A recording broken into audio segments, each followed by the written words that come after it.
اور اگر تمہارے پیٹ کے اندر روٹی نہیں ہے تو پتھر باندھو اور نبی کی سنت کو زندہ کرتے ہوئے تلوار لے کر ان گوری چمڑی والے انگریز کو بھگانے کے لیے تم میدان میں آ جاؤ.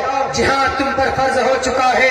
جہاد کا یہ مطلب ہوتا ہے، جہاد کا یہ مطلب ہوتا ہے. پرمہنس داس جی الٹی سیدھی بات بھونکنے سے تال کٹورا اسٹیڈیم میں تمہارے کہنے سے جہاد بدنام نہیں ہوگا. جہاد کا یہ مطلب نہیں کہ کسی نہتھے کے اوپر کوئی ظلم کیا جائے. جہاد کا مطلب یہ ہوتا ہے کہ جب دشمن آپ کے گلے پر آ جائے، جب دشمن آپ کے گردن پر تلوار رکھ دے تو اسی کی تلوار سے اس کی سر کو قلم کرنا، اس کو جہاد کہتا. اور ہندوستان کے سپریم کورٹ نے کہا بھی اور آرڈر بھی ہے. کیا آرڈر ہے؟ اگر آپ کی فیملی کے اوپر حملہ ہو، اگر آپ کے گھر کے اندر کوئی پیٹرول ڈال کر آگ لگانے کی کوشش کرے تو سیلف ڈیفینس میں کیا کہتا ہے سپریم کورٹ؟ یہی کہ آپ کو اس وقت تلوار اٹھانا، ویپنس یوز کرنا، اپنی فیملی کی رکشا کرنا گنڈوں سے، اپنی فیملی کی رکشا کرنا کرپٹ نیتاؤں سے، اپنے گھر کی حفاظت کرنا.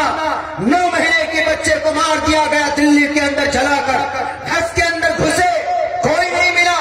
9 مہینے کی ایک بچی سو رہی تھی، پیٹرول ڈال کر زندہ جلا کر نکل گئی.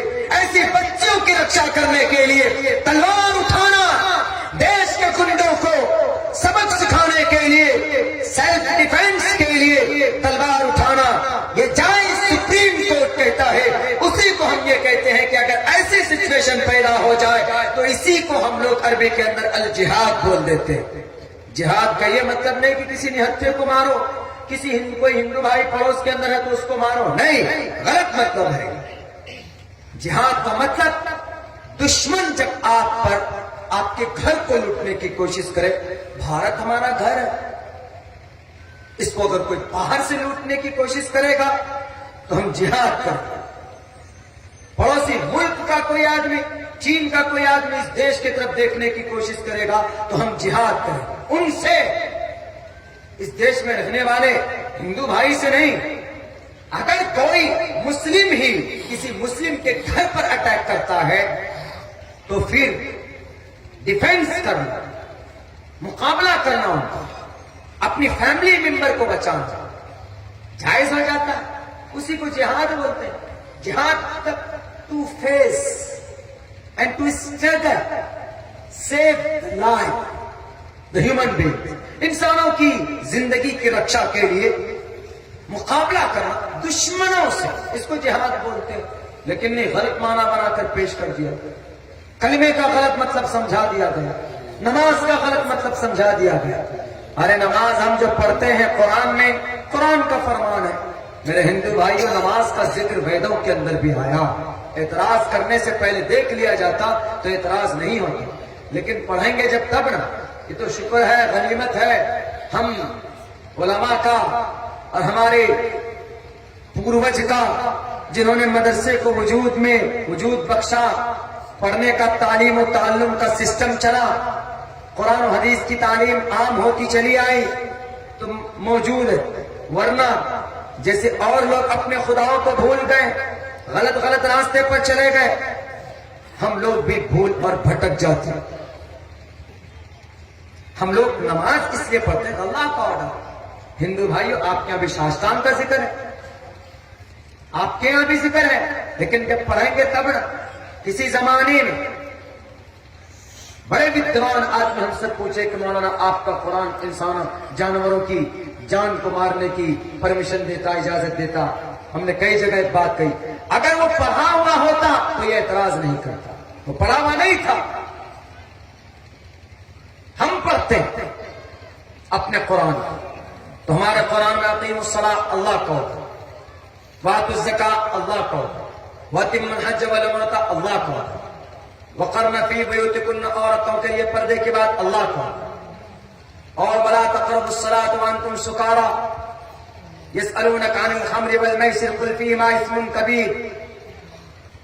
شراب کی حرمت کے بارے میں اللہ کا حکم، ولا تجسسوا ولا یغتب بعضکم بعضا، غیبت مت کرو، اللہ کا حکم ہے. ہم پڑھتے ہیں تو ہم کو معلوم. کیا ہندو بھائیوں کے گرنتھوں میں نہیں، برادران وطن کے گرمتوں میں نہیں ہے، شراب کی حرمت نہیں بیان کی گئی. نراشن سمواجنم واجنی شیدیرم پوشنم سنمیریم ہے. ایسی پدارتھ کو یوز کرنا جس سے عقل ختم ہو جاتی ہو، سن بہری ہو جاتے ہو لوگ، کچھ نہ پتا چلتا ہو. شراب پینے کے بعد آدمی کی عقل ختم ہو جاتی ہے کہ نہیں ہو جاتی؟ ہم نے ایکسپیرینس تو نہیں کیا، لیکن جو لوگ پیتے ہیں ان کو پتا. ابھی ہم لوگ راستے میں آ رہے تھے تو راستے میں دیکھا ایک صاحب شراب پی کر کبھی ادھر جا رہے، کبھی ادھر جا رہے، کبھی ادھر جا رہے. ہمارے ڈاکٹر صاحب نے ڈرائیور کو کہا ذرا آہستہ. ہم نے کہا کیوں یہ اس طرح کیوں چل رہا ہے، کر ادھر سے ادھر. بولا یہ بالکل ایک دم ٹن ہے شراب پی کر. شراب پینے کے بعد آدمی کو 2 راستے نہیں 3 راستے دکھنے لگتے ہیں. اب اسی کنفیوژن میں رہتا ہے جائیں تو کون سے راستے پہ جائیں، بس وہ چلتے رہتا ہے. جہاں زیادہ کنفیوژن میں ہو جاتا وہاں گر جاتا ہے دھڑام دیسی. شراب پینے کے بعد آدمی کی عقل زائل ہو جاتی. آپ نے دیکھا ہوگا کہ کئی جگہوں کے اوپر ایسے واقعات پیش آئے کہ شرابی شراب پینے کے بعد گھر کے اندر پہنچتا ہے تو اس کی سیکسول پاور بڑھ جاتی، انکریز ہوتی ہے، تو اپنی بیٹی کے ساتھ بھی منہ کالا کرنے سے باز نہیں آتا. یہ شراب کی نحوست. مظفر پور کی ایک بیٹی کولکاتہ کی سرزمین پر کسی کالج میں پڑھنے جاتی تھی. وہاں کے کچھ ٹھیلا چلانے والے شرابی شراب عام پی جاتی ہے، بنگال کے اندر بھی اور نیپال کے اندر بھی. ہمارے بہار کے اندر تو اس کے اوپر بندش ہے، لیکن وہاں بھی اندر اندر بہت شراب کی تسکری چل رہی. وہ تو صرف زبانی دعویٰ ہے کہ بند ہے، اب تو اور زیادہ شرابیں مہنگی ہو گئی. جو تھیلیاں پہلے 60-50 روپے میں ملتی تھی، اب بہار کے اندر چلے جائیے تو 250 روپے کے اندر میں وہ تھیلیاں بکتی. ہمارے نوجوان ٹیبلٹ کھانے لگے، سولوشن جس سے چپل سیتے ہیں، پنچر بناتے ہیں، وہ لگا کر کے پی کر ایک دم آنکھ ناک لال ایسے ہو جاتے جیسے آج ہی آسمان سے سفر کر کے نیچے اترا، ایسے دھن ہو جاتے اور ایک دم ٹیبلٹ کھانے لگتے ہیں. وہ کوریکس، وہ ٹھپیا، وہ موکس ایک کھانسی کی دوائی ہے، سیرپ لینے جائیے تو ایسے دیکھتا مولانا آپ موکس وہ سیرپ وہ پیئیں گے. ہم نے کہا تو کھانسی کی دوائی، بڑا اس کو زیادہ پی لینے سے اسی کا کام ہوتا ہے، ٹیبلٹ کا کام ہوتا ہے، شراب کا کام ہوتا. میرے نوجوانوں، آپ کی جوانی اللہ نے اس لیے نہیں بنائی. بنگال بنگلہ دیش کے بارڈر پر 50,000 جوان بہنیں اپنی عزت کی بھیک مانگتی ہیں آپ سے. ہندوستان کے اندر غریب مائیں، غریب بہنیں آج سسک رہی ہے، بلک رہی ہے. کہاں ہو سماج کے بھائیوں؟ ان کی عزت کو بچانے کے لیے کوئی میدان میں نہیں ہے. غریبوں کی مدد کے لیے جوان میدان میں نہیں ہے. دیکھیے تو کھپاچی گاڑی میں بیٹھیں گے، ایک دم اڑنے کی کوشش کریں. شراب کے اندر دھت ان کی زبانی ضائع ہو رہی. شراب پیجیے، بہت بڑا گناہ ہے. پینے سے پہلے ایک مرتبہ بی بی سمیہ کی قربانی کو یاد کر لیجئے گا. بی بی سمیہ کون تھی؟ ایک صحابیہ تھی. کیا ضرورت تھی ان کو اپنی جان کی قربانی پیش کرنے کی؟ جوانوں، کوئی ضرورت نہیں تھی ان کے اپنے جسم کو 2 ٹکڑے کروانے کی. لیکن 1450 سال بعد میں ایک جنریشن ایسی آئے گی، ایک قوم ایسی آئے گی، ایک جوان کا طبقہ ایسا ہوگا جن کا دل مردہ ہو چکا ہوگا، جو شراب پیئیں گے، جو سگریٹ پیئیں گے، پڑیا کھائیں گے. پورے دن میں کھانا نہیں کھائیں گے لیکن کم سے کم 15-20 تو پڑیا کھا لیں گے ہمارے جوان. اور ہر وقت دیکھو منہ کے اندر لا کرتے رہتے ہیں اور پیتے رہتے اور کھاتے رہتے ہیں. ہر وقت زبان کے اندر اللہ کا ذکر ہونا چاہیے. وَذَكِّرْ فَإِنَّ الذِّكْرَىٰ تَنفَعُ الْمُؤْمِنِينَ. آپ کی زبان میں اللہ کی آواز ہونی چاہیے. آپ کی زبان میں مظلوموں کے اوپر ہونے والے ظلم کے خلاف آواز ہونی چاہیے. آپ کی زبان کے اندر قرآن کی آیتیں ہونی چاہیے. آپ کی زبان کے اوپر ہندوستان کا سنویدھان ہونا چاہیے تاکہ ان کرپٹ غداروں کو آپ جواب دے سکو. 25 تاریخ کو ہم پہنچے یہاں رانچی کے اندر. تمہارا رانچی کا ایک T V anchor India T V والا پہنچا. انہوں نے کہا کہ مولانا عبداللہ صاحب یہ جو شاہین باغ بنا ہوا آپ کیوں نہیں روکتے ان کو؟ کیا ضرورت ہے کہ عورتیں گھر سے باہر نکل کر آ گئی؟ ہم نے کہا کہ بھیا یہ تو ان کا ادھیکار ہے،